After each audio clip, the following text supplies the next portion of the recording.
بسم الله الرحمن الرحيم.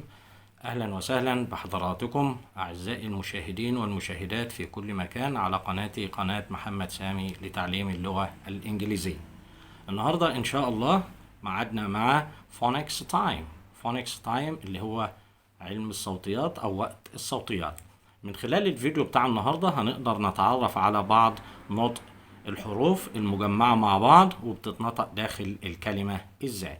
يعني لو عندي حرف السي followed by O، يعني حرف السي لو جه وراه O بس يجي في بداية أي كلمة بينطق زي ك.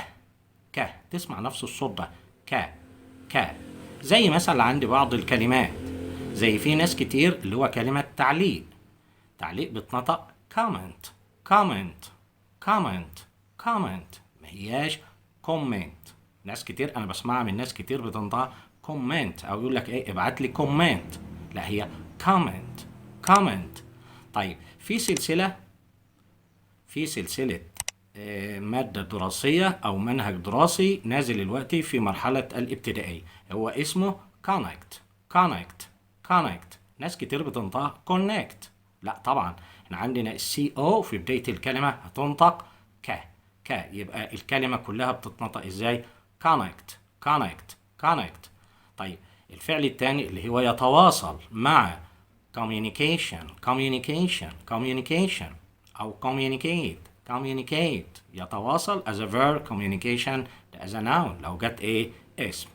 ده بالنسبة للسي او لو جت في بداية الكلمة.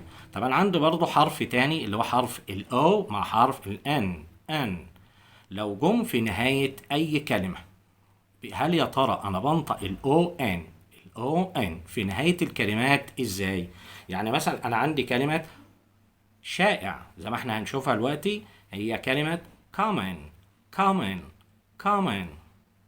لاحظ حاجة أنا في النطق، هل يا ترى أنا نطقت حرف الأو اللي موجود قبل حرف الإن، ولا اعتبرت حرف الأو وكأنه حرف silent زي كلمة common اللي احنا قلناها الوقت؟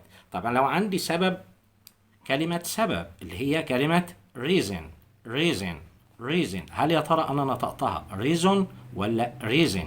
يبقى أنا هنا لو الأو إن جت في نهاية الكلمات أنا بعتبر إن حرف الأو حرف silent ما بيتنطقش داخل الكلمة، زي كلمة common، كلمة reason. قس عليها بقى بعض الكلمات الأخرى. يبقى النهاردة من خلال الفيديو عشان ما ننساش احنا خدنا السي او في بداية الكلمات وقلنا بننطق بتتنطق ك. طب الاو ان لو جت في نهاية الكلمة احنا بنعمل ايه؟ بنخلي حرف الاو حرف silent. طيب معانا حروف تانية زي الاو ار والاي ار لو جت في نهاية بعض الكلمات، ولكن الاو ار والاي ار طبعا احيانا انت بتسمعها كبريتش اكسنت اند امريكان اكسنت، تلاقي البريتش بينطقها نطق والامريكان له نطق تاني. كمثال لو عندنا معلم او مدرس في البريتش هننطقها teacher، اما teacher. في الامريكان اللي هو الامريكان اكسنت هننطقها teacher.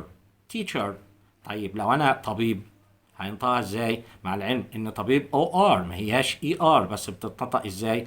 طيب تبع البريتش برضه هينطقها ازاي؟ اما دكتور. طب لو في الامريكان هينطقها دكتور. طيب نستنتج من هنا ايه؟ ان في البريتش الاي ار مع الاو ار بتنطقها وكانها الف ممدوده او فتحه، انما في الامريكان اكسنت تحس ان هي زي ياء ممدوده. تمام؟ يبقى احنا النهارده اتعرفنا على بعض نطق الحروف اللي هي السي او وقلنا هي بتنطق في بدايه الكلام ك، والاو ان في نهايه الكلام وبنعتبر ان حرف الاو silent لو جت في اخر الكلام، وعندنا حرف الاي ار والاو ار لو جت في نهايه الكلام، وفرقنا ما بين الامريكان اكسنت اند بريتش اكسنت.